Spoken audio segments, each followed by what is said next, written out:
कि बौआ काफी तैयारी कर रहल छी सुबह से।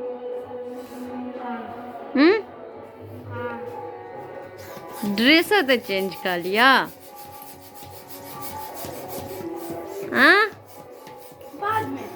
बाद में चेंज करबै। सब लोगन के हम प्रणाम करै छी। जन्मदिन पर अपने सब आशीर्वाद देल जाओ जे अपने सबक विश्वास पर खरा उतरी नीक से नीक गीत सबके प्रस्तुति द सकी।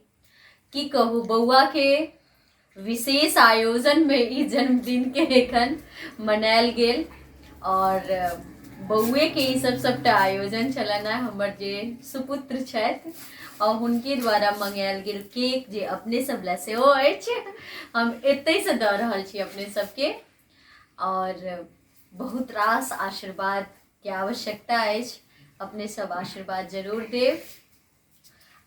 एहिमे बौआ के बहुत सारा सुंदर सुंदर गिफ्ट सब छै भरल। आब की सब छै से तो हम खोलबै तकरा बादे हमरा पता चलत, हमरा खुदो नहीं पता अछि।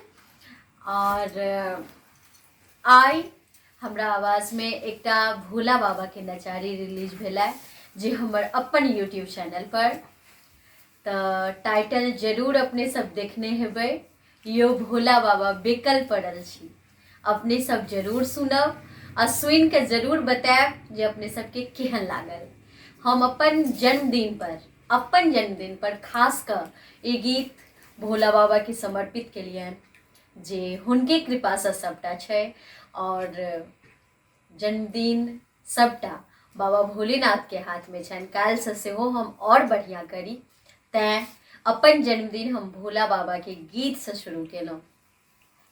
अपने सबके बहुत बहुत आभार जे हमर जन्मदिन के सब सोशल साइट के माध्यम से बहुत खास बनेलहुँ, बहुत खास, जै के लेल जतेक हम कहब अपना दिस से ओ शब्द कम पड़त।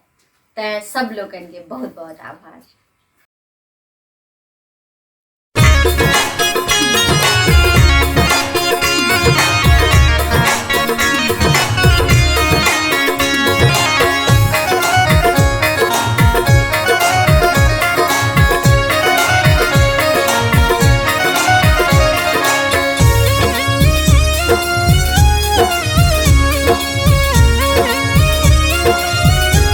यो भोला बाबा बेकल पड़ल छी पापक बड़का थाल में, संसारक जन्म